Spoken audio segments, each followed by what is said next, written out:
Very good. Will that work? Yes.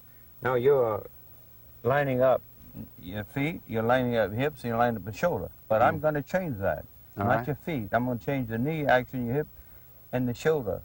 You can't grip the club like this. You need a bicycle handlebar. Mm-hmm. But to have a correct movement of the arm through the shot, you have to have the right hip kind of tilts down, the right knee flexes a little bit, and that will let you put the hand, the right hand below the left hand without changing the position of your shoulders. Understand?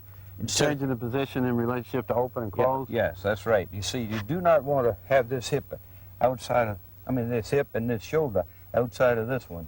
See, I'm sitting here. Now, I'm not going to change that. That isn't changing it. But if I change this, look at that. Mm-hmm. See, like if everybody has an idea that you hit the ball with the elbows on the same height. You do not.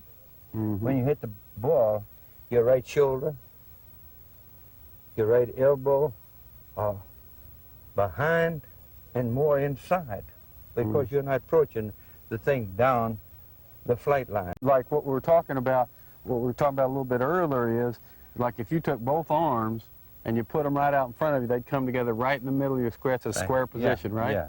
So if I bend over to the golf ball and my shoulders were square and my hips were square and my knees were square, then I would have to grip the golf club with a square hand position in order for everything to be measured, right? Right, that's right. But since my right hand is lower than my left, I have to accommodate for that measurement on the right side, right? That's correct. You know, when you flex the right knee and move the left hip slightly to the left without swinging the shoulder out here to grab it that way, you feel like you're coming on and getting it this way. Mm-hmm.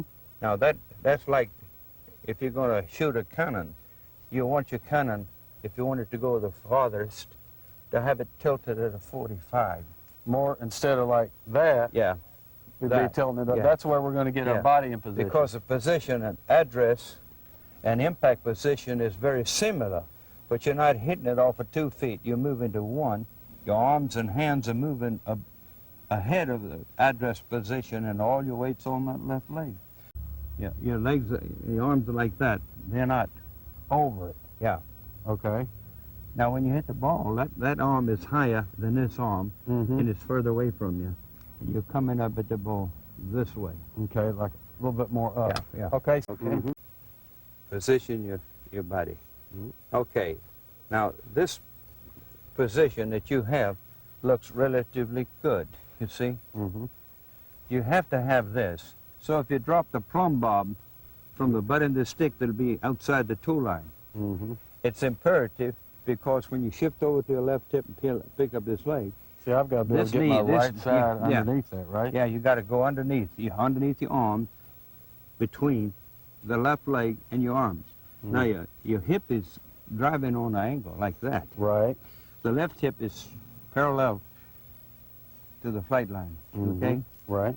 And this gluteus maximus is pushing down. You're flexing femoris flexor, and your extensors here. Mm-hmm. Now that's impact position, and you can now hit that ball exactly where you want it to go. Whereas opposed to, like if I was set up square and I squatted my knees. Then when you come at the ball, your right shoulder will be overpowering. You're coming down on the ball. Instead of driving it up, that's driving it into the ground.